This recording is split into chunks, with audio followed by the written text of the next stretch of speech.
bienvenue dans ce nouveau numéro de Rugby Magazine, un Rugby Magazine évidemment spécial Crunch. Et oui, ça sent bon le France-Angleterre. Et nous, on va passer toute la journée aux côtés de la génération 2023, l'équipe de France des moins de 20 ans, qui elle aussi est en route peut-être pour un grand chelem dans ce tournoi des 6 nations. Des histoires de Crunch, on va vous en parler, mais d'abord le sommaire. À la veille du derby Narbonne-Béziers, Didier Codorniou est notre invité. L'ex-Petit Prince n'a rien perdu de sa passion. 1951, vous vous souvenez de ce tournoi des 5 nations, non? Eh bien, on va vous rafraîchir la mémoire avec Henri Fourès. Mais d'abord, le Crunch 2018 dans les coulisses du 15 de France avec un réveil très spécial.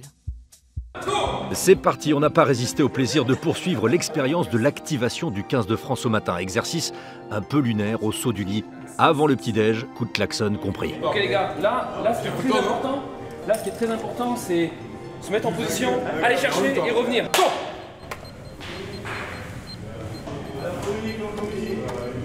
Vainqueur avec 0,321 B. Ouais. Bien l'équipe B. Pour le check, c'est encore un petit peu trop tôt. 5 stations pour réveiller l'attention, les réflexes et des transitions pour alerter le corps, de la tête au fond des baskets. Concentrez-vous sur orteil. Orteil qui appuie, notamment le gros orteil, voûte plantaire creusée. Orteil. Jamais décoller le gros orteil et jamais aplatir la voûte plantaire. Allez, 2, 1, ça tourne. Allez, on joue 1 contre 1. Ok, on a le droit de retirer 3 allumettes. Ok ?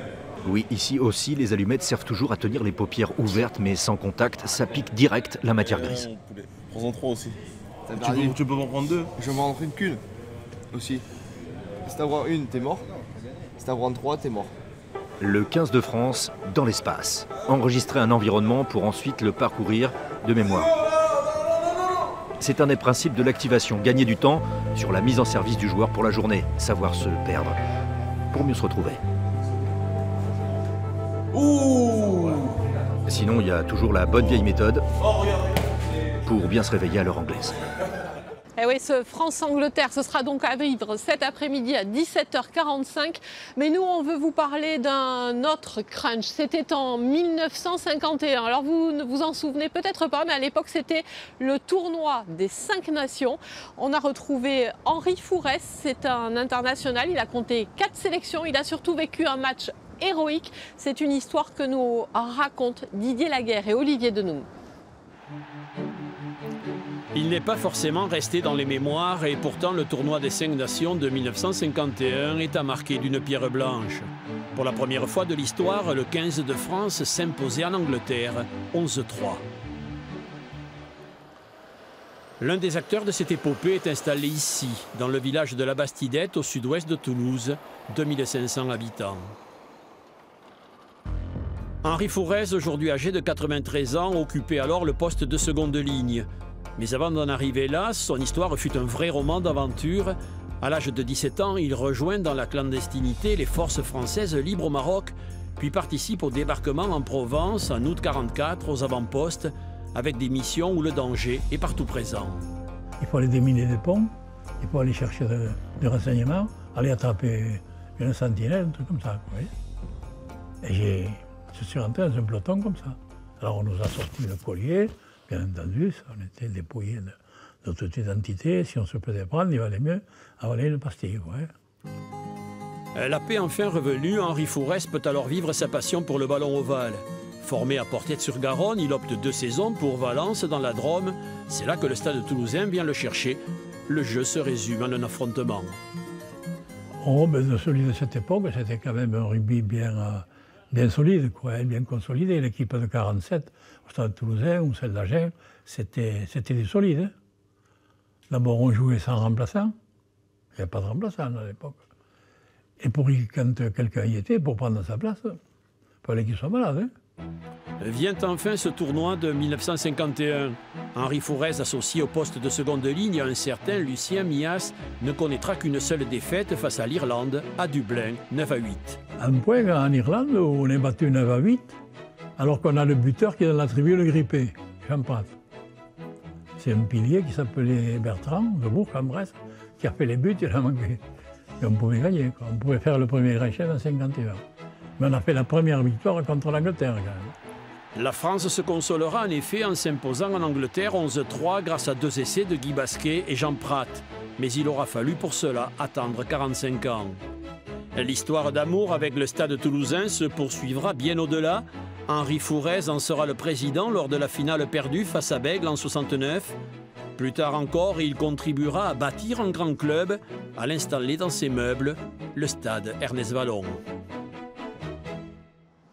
On est un petit peu nostalgique aujourd'hui dans Rugby Magazine et on va encore un petit peu l'être. On va se plonger dans les souvenirs de Didier Codorniou. Il a connu des France-Angleterre, bien évidemment. Il a aussi connu des derbys, des Narbonne-Béziers qui sentaient le soufre. Narbonne-Béziers, c'est demain. Ce sera une autre époque, un autre derby. En attendant, Didier Codorniou est l'invité de Rugby Magazine.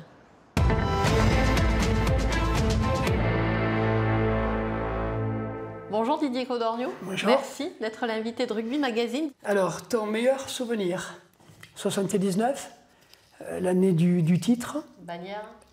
Narbonne-Bagnères, 79, première fois, enfin deuxième fois que le Racing Club Narbonnais se retrouve champion de France. Moi j'avais 21 ans, je pars en Nouvelle-Zélande et donc je joue contre les Blacks. Donc très belle année. Politique et rugby, c'est pareil, pas du tout. Pas du tout. C'est plus facile le rugby que la politique. Ah oui? La politique est un monde très particulier, passionnant comme le rugby, mais cruel parce que par moments fourbe et par moments les amis ne sont pas forcément là où on penserait qu'ils soient. C'était mieux le rugby avant. Donc je ne peux pas dire que ce soit mieux avant. Les valeurs ont peut-être aussi évolué. Mais je reste toujours très très passionné par ce beau rugby et par cette façon cette évolution qui se passe. Ta plus grande frustration? La première Coupe du Monde, quand j'étais évincé par un grand entraîneur, petit par la taille, Jacques Foux. Voilà, j'en dirai pas plus. Si je te dis crunch, beaucoup de tension avant, avec des propos, avec des phrases. Je me souviens, Jean-Pierre Rive, capitaine emblématique, qui aimait bien donc, allumer les Anglais, et vice-versa, les Anglais aimaient bien nous allumer. Après, sur le terrain, total respect. Pêcheur ou chasseur? Ouais. Alors, je pourrais dire les deux, mais si je dois en choisir un, c'est chasseur. J'adore chasser. D'une part, j'ai vécu beaucoup de chasse avec mon grand-père, avec mon père, avec mon frère. Et à l'âge de 14 ans, 15 ans, j'ai toujours pris mon permis de chasse, même si je ne chassais pas souvent, j'ai toujours été fan. Narbonne-Béziers, c'est fini les derbies? Ben non, pas tout à fait, puisque il y en a un dimanche. Ouais. Les derbies, c'est une ambiance, c'est une atmosphère particulière. Non, il y en a toujours, et je pense qu'il y en aura toujours. Ta plus grande fierté d'être ce que je suis. Voilà, avec beaucoup d'humilité, une vie pleinement riche, vraiment très très bien accomplie, remplie, elle n'est pas terminée. Merci Didier.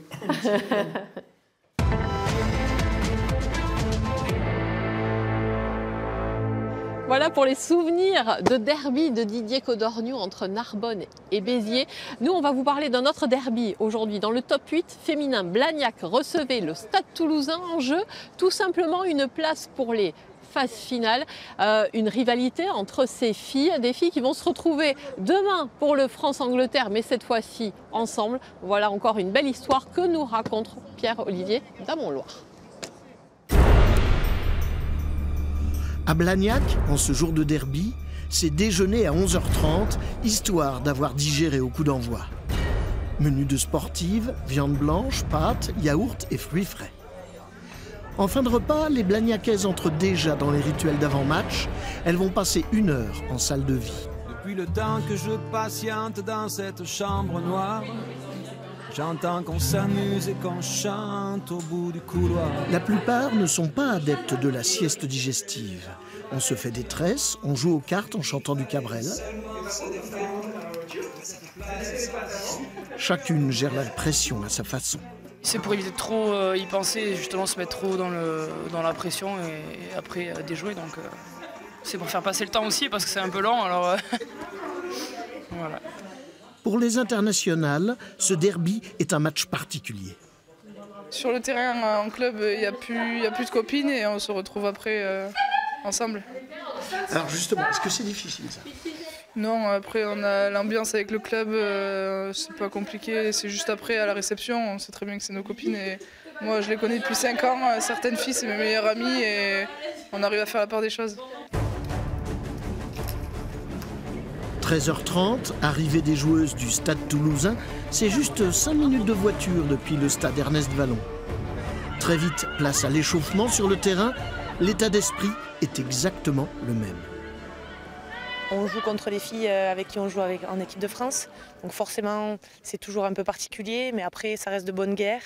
On ne va pas se faire de cadeaux et je pense que tous les coups seront donnés quand même. Et ça se vérifie sur le terrain. L'engagement est total.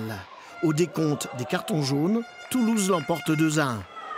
Au score, ce sont les Blagnacaises qui s'imposent finalement 17-12 en marquant 2 essais par Salomé Curti d'abord, puis par la deuxième ligne du 15 de France, Audrey Forlani. Les internationales des deux clubs ont joué le jeu à fond. Il est temps de se retrouver pour passer en mode crunch. C'est le rugby féminin, c'est le fait de jouer contre et de se retrouver en équipe internationale. Donc voilà, c'est super, malgré tout c'est super. Le match est gagné, on va profiter un petit peu avec les copines ce soir et dès demain on se remet au boulot pour aller battre cette fois-ci les Anglaises. Blagnacaises et Toulousaines rêvent de partager la même joie de la victoire. France-Angleterre féminine, ce sera le dernier crunch à vivre sur les antennes de France Télévisions. Celui-là aussi, il promet, puisque les filles sont elles aussi en route pour le Grand Chelem. En tout cas, c'est tout le mal qu'on leur souhaite. Je vous laisse avec les insolites du net. Évidemment, c'est la thématique du jour, spécial crunch.